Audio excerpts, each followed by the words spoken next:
আসসালামু আলাইকুম বন্ধুরা, কেমন আছো তোমরা সবাই?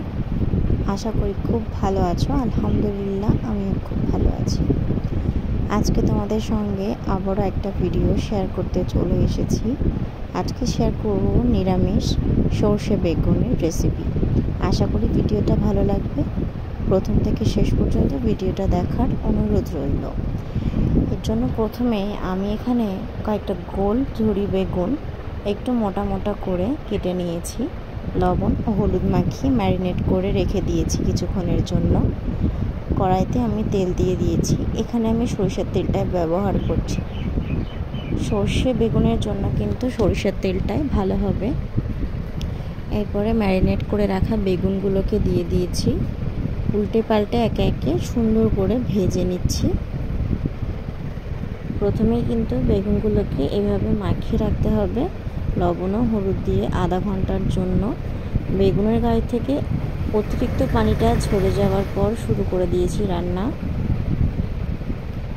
বেগুনটাকে উল্টে পাল্টে খুব ভালো করে লাল লাল করে ভেজে নিব আমি।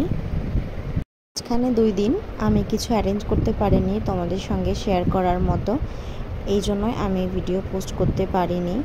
তোমরা জানো আমি মধ্যবিত্ত ফ্যামিলি থেকে বিলং করি, আর এই রান্নার ভিডিও কন্টিনিউ চালু রাখার জন্য প্রত্যেক দিন তো ভিডিও আপলোড করতে হয়, কিন্তু আমি হয়তো মাসে 30টা ভিডিও আপলোড করতে পারবো না।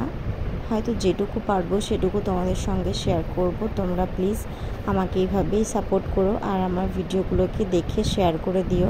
আর আমার চ্যানেলে যদি নতুন বন্ধু এসে থাকো, চ্যানেলটা প্লিজ সাবস্ক্রাইব করে দিও। আমি বেগুনগুলোকে ভেজে তুলে নিয়েছি। এরপরে কড়াইতে একটু কালো জিরে ফোড়ন দিয়ে দিচ্ছি। জিরেটা থেকে যতক্ষণে ফ্লেভারটা ছাড়বে ততক্ষণে একটু রেখে দিচ্ছি গরম তেলের মধ্যে। তারপর আমি এখানে দিয়েছি পেঁয়াজ কুচি। পেঁয়াজটা দেওয়ার পরে খুব ভালো করে নাড়িয়ে চাড়িয়ে নিতে হবে। পেঁয়াজটা খুব ভালো করে ভাজতে হবে। এই সর্ষে বেগুনের রেসিপিটা যদি তোমরা বাড়িতে ট্রাই করো তাহলে কিন্তু খুব ভালো লাগবে। আজকে আমাদের রাতের খাবারের সময় এই সর্ষে বেগুন বানিয়েছিলাম। আরও ছিল আমাদের মাছের ঝোল। এবারে আমি এখানে দিয়ে দিচ্ছি আদার পেস্ট। আদা আমি এখানে দিয়েছি 1 চামচের মতো।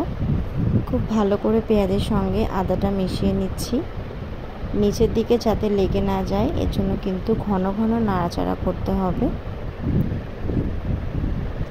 আদাটা দিয়ে খুব ভালো করে নাড়িয়ে চাড়িয়ে বেশ কিছুক্ষণের জন্য ভেজে এখানে আমি দিয়ে দিচ্ছি পাকা টমেটো কুচি। তোমরা চাইলে টমেটোটাকে মিক্সিতে দিয়ে এখানে পিউরি করে তারপরে ব্যবহার করতে পারো, কিন্তু একটু টকটক মুখে লাগলে মনে হয় ভালো লাগবে, এই কারণে আমি এখানে টমেটোগুলোকে কেটে ব্যবহার করেছি। এরপরে আমি এখানে স্বাদ মতো লবণ দিয়ে দিচ্ছি আর দিয়েছি 1/2 চামচের মতো জিরে গুঁড়ো। আমি এখানে ভাজা জিরে গুঁড়ো ব্যবহার করেছি। পরিমাণ মতো হলুদ দিয়েছি, একটু শুকনো লঙ্কা আর অল্প একটু পরিমাণে মিট মশলা। এই সব কিছু দিয়ে খুব ভালো করে মশলাটাকে বেশ কিছুক্ষণের জন্য কষিয়ে নিতে হবে। আমি এখানে খুন্তি দিয়ে টমেটোগুলোকে একটু ম্যাশ করে নিচ্ছি যাতে টমেটোর ফ্লেভারটা তরকারিতে খুব ভালোভাবে মিশে যায়। আর এখানে এই পর্যায়ে আমি দিয়ে দিয়েছি কাঁচা লঙ্কা বাটা। কাঁচা লঙ্কা বাটা কিন্তু আমি এখানে আধ বাটা করেছি লঙ্কাটা, মানে লঙ্কাটা আমি 60% মতো বেটেছি আর বাকিটা কিন্তু গোটা ছিল। লঙ্কার ফ্লেভারটা মুখে পড়লে কিন্তু খেতে খুব ভালো লাগবে। সামান্য একটু পানি দিয়েছি যাতে মশলাটা নিচে লেগে না যায়। এরপরে খুব ভালো করে নাড়িয়ে চাড়িয়ে কিছুক্ষণের জন্য ফুটিয়ে নিব।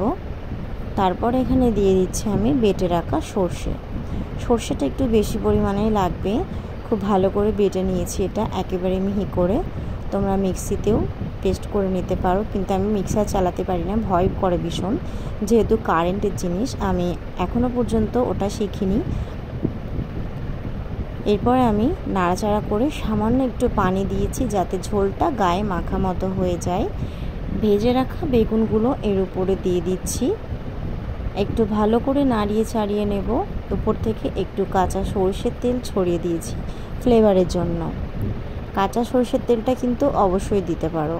আর যদি বাড়িতে ধনেপাতা থাকে তাহলে তো একটু দিতেই পারো, মাশাআল্লাহ অনেক সুন্দর লাগবে খেতে। আমার স্টক শেষ হয়ে গেছে, এজন্য আমি ধনেপাতাটা ব্যবহার করতে পারিনি। আজকের ভিডিওটা কেমন লাগলো, আশা করি ভালো লেগেছে। একটা লাইক কমেন্ট অবশ্যই করবে। এখানে শেষ করছি, আবারও চলে আসবো না একদিন। আল্লাহ হাফিজ।